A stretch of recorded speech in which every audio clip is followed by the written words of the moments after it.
ज्ञान की किताब एक में आपका स्वागत है। तो आज लेके आए हैं जितिया व्रत की कथा। तो चलो देखते हैं। जितिया व्रत माताएं अपनी संतान की दीर्घायु के लिए रखती हैं। यह एक निर्जला व्रत है जो कि आश्विन मास की कृष्ण पक्ष की अष्टमी को रखा जाता है। मान्यता है कि इस व्रत को पूरी श्रद्धा से करने और जितिया व्रत की कथा को पढ़ने और सुनने वाली महिलाओं के बच्चे खुशहाल होते हैं और उनकी आयु लंबी होती है। आप भी जानिए जितिया व्रत की कथा विस्तार से। एक बार नैमिषारण्य के निवासी ऋषियों ने संसार के कल्याणार्थ सूत जी से पूछा, हे सूत, कराल कलिकाल में लोगों के बालक किस तरह दीर्घायु होंगे, सो कहिए। सूत जी बोले, जब द्वापर का अंत और कलयुग का आरंभ था, उसी समय बहुत सी शोकाकुल स्त्रियों ने आपस में सलाह की कि क्या इस कलयुग में माता के जीवित रहते पुत्र मर जाएंगे। जब वे आपस में कुछ निर्णय नहीं कर सकी, तब गौतम जी के पास पूछने के लिए गई। जब उनके पास पहुंची तो उस समय गौतम जी आनंद के साथ बैठे थे। उनके सामने जाकर उन्होंने मस्तक झुकाकर प्रणाम किया। तदनंतर स्त्रियों ने पूछा, हे प्रभु, इस कलयुग में लोगों के पुत्र किस तरह जीवित रहेंगे? इसके लिए कोई व्रत क्या तप हो तो कृपा करके बताइए। इस तरह उनकी बात सुनकर गौतम जी बोले, आपस में वही बात कहूँगा जो मैंने पहले सुन रखा है। गौतम जी ने कहा, जब महाभारत का युद्ध का अंत हो गया और द्रोणपुत्र अश्वत्थामा के द्वारा अपने बेटों को मारा देखकर सब पांडव बड़े दुखी हुए, तो पुत्र के शोक से व्याकुल होकर द्रौपदी अपने सखियों के साथ ब्राह्मण श्रेष्ठ धौम्य के पास गई और उसने धौम्य से कहा, हे विपेंद्र, कौन सा उपाय करने से बच्चे दीर्घायु हो सकते हैं? कृपा करके ठीक ठीक कहिए। धौम्य बोले, सतयुग में सत्य वचन बोलने वाला, सत्याचरण करने वाला समदर्शी जिमुतवाहन नामक एक राजा था। एक बार वह अपनी स्त्री के साथ अपने ससुराल गया और वहीं रहने लगा। एक दिन आधी रात के समय पुत्र के शोक से व्याकुल कई स्त्रियां रोने लगी, क्योंकि वह अपने बेटे के दर्शन से निराश हो चुकी थी। उसका पुत्र मर चुका था। वह रोती हुई कहती थी, हाय, मुझे बूढ़ी माता के सामने मेरा बेटा मरा जा रहा है। उसका रुंदन सुनकर राजा जिमुतवाहन का तो मानो हृदय विदीर्ण हो गया। वह तत्काल उस स्त्री के पास गया और उससे पूछा, तुम्हारा बेटा कैसे मरा है? बूढ़ी ने कहा, गरुड़ प्रतिदिन आकर गांव के लड़कों को खा जाता है। इस पर दयालु राजा ने कहा, माता, अब तुम रो मत, आनंद से बैठो, मैं तुम्हारे बच्चे को बचाने का प्रयत्न करता हूँ। ऐसा कहकर राजा उस स्थान पर गया जहाँ गरुड़ आकर प्रतिदिन मांस खाया करता था। उसी समय गरुड़ भी उस पर टूट पड़ा और मांस खाने लगा। जब अतिशय तेजस्वी गरुड़ ने राजा का बायां अंग खा लिया, तो झटपट राजा ने अपना दाहिना अंग फेंककर गरुड़ के सामने कर दिया। यह देखकर गरुड़ जी ने कहा, तुम कोई देवता हो? कौन हो? तुम मनुष्य तो नहीं जान पड़ते। अच्छा, अपना जन्म और कुल बताओ। पीड़ा से व्याकुल मन वाले राजा ने कहा, हे पक्षीराज, इस तरह के प्रश्न करना व्यर्थ है। तुम अपनी इच्छा भर के मेरा मांस खाओ। यह सुनकर गरुड़ रुक गए और बड़े आदर से राजा के जन्म और कुल की बात पूछने लगे। राजा ने कहा, मेरी माता का नाम है शैव्या और मेरे पिता का नाम शालिवाहन है। सूर्यवंश में मेरा जन्म हुआ है और जीमूतवाहन मेरा नाम है। राजा की दयालुता देखकर गरुड़ ने कहा, हे महाभाग, तुम्हारे मन में जो अभिलाषा हो वह वर मांगो। राजा ने कहा, हे पक्षीराज, यदि आप मुझे वर दे रहे हैं तो वर दीजिए कि आपने आप तक जिन प्राणियों को खाया है वे सब जीवित हो जाएं। हे स्वामी, आपसे आप यहाँ बालकों को न खाएं और कोई ऐसा उपाय करें कि जहाँ उत्पन्न हो वे लोग बहुत दिनों तक जीवित रहें। धौम्य ने कहा कि पक्षीराज, गरुड़ राजा को वरदान देकर स्वयं अमृत लाने के लिए नागलोक चले गए। वहाँ से अमृत लाकर उन्होंने मरे मनुष्यों की हड्डियों पर बरसाया। ऐसा करने से सब लोग जीवित हो गए जिनको कि पहले गरुड़ ने खाया था। राजा के त्याग और गरुड़ की कृपा से वहाँ वालों का बहुत कष्ट दूर हो गया। उस समय राजा के शरीर की शोभा दूनी हो गई थी।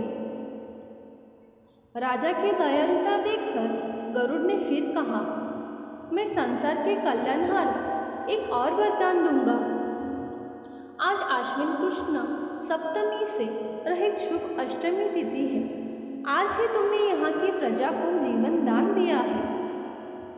हे वत्स, आपसे यह दिन ब्रह्मबाहु हो गया है, जो मूर्तिभेद से विविध नामों से विख्यात है। वही त्रैलोक्य से पूजित दुर्गा अमृत प्राप्त करने के अर्थ में जीवित पुत्री का कहलाई है। सो इस स्थिति को जो स्त्रियां जीवित पुत्री का की और कुश की आकृति बनाकर तुम्हारी पूजा करेंगी तो दिनों दिन उनका सौभाग्य बढ़ेगा और वंश की भी वृद्धि होती रहेगी। हे महाभाग, इस विषय में विचार करने की भी आवश्यकता नहीं है।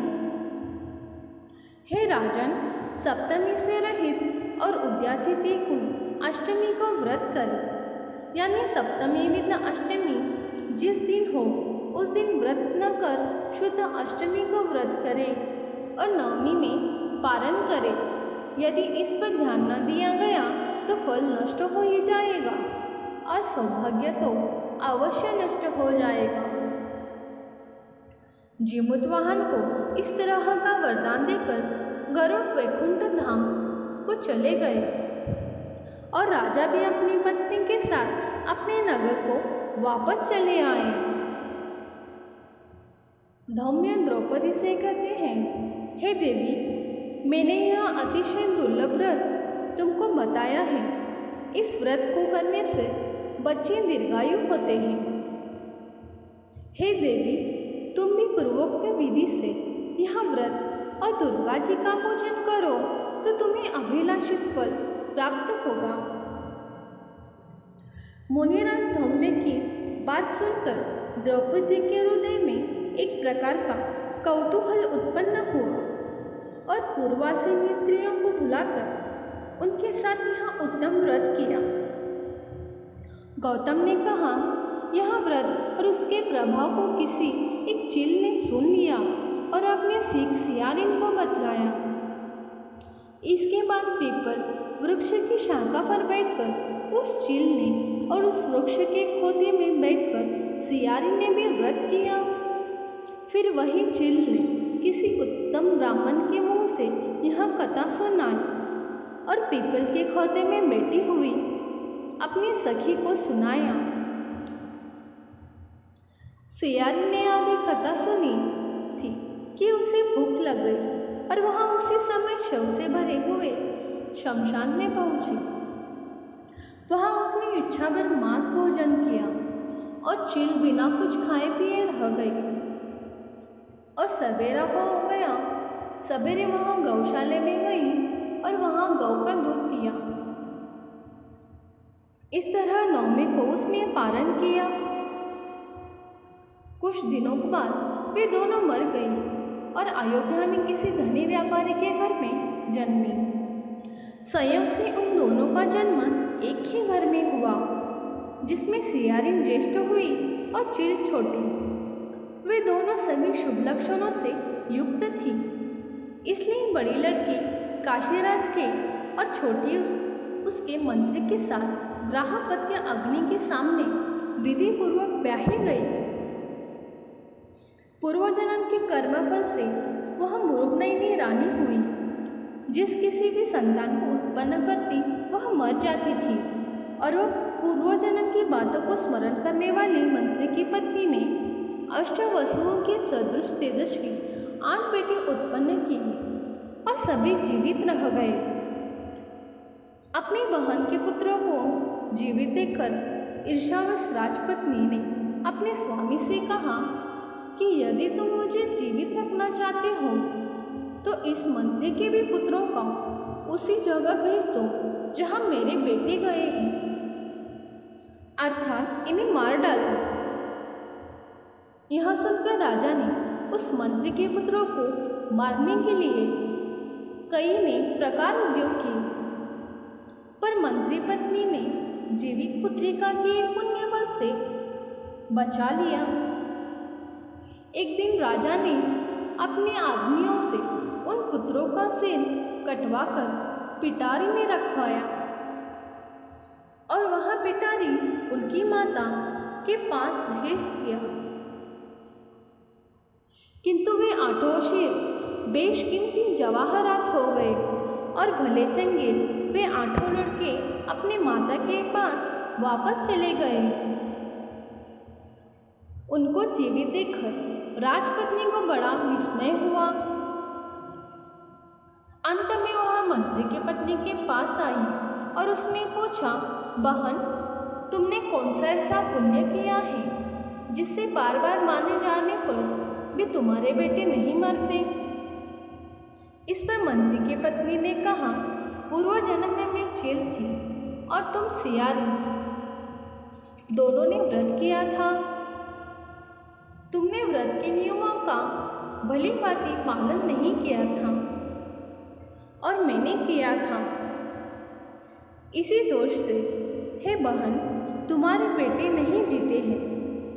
ओ राजरानी, अब भी तुम उस जीवित पुत्रिका को व्रत को करो तो तुम्हारे बेटे दीर्घायु होंगे। मैं तुमसे सच सच कह रही हूँ। उसने कथनानुसार रानी के व्रत किया।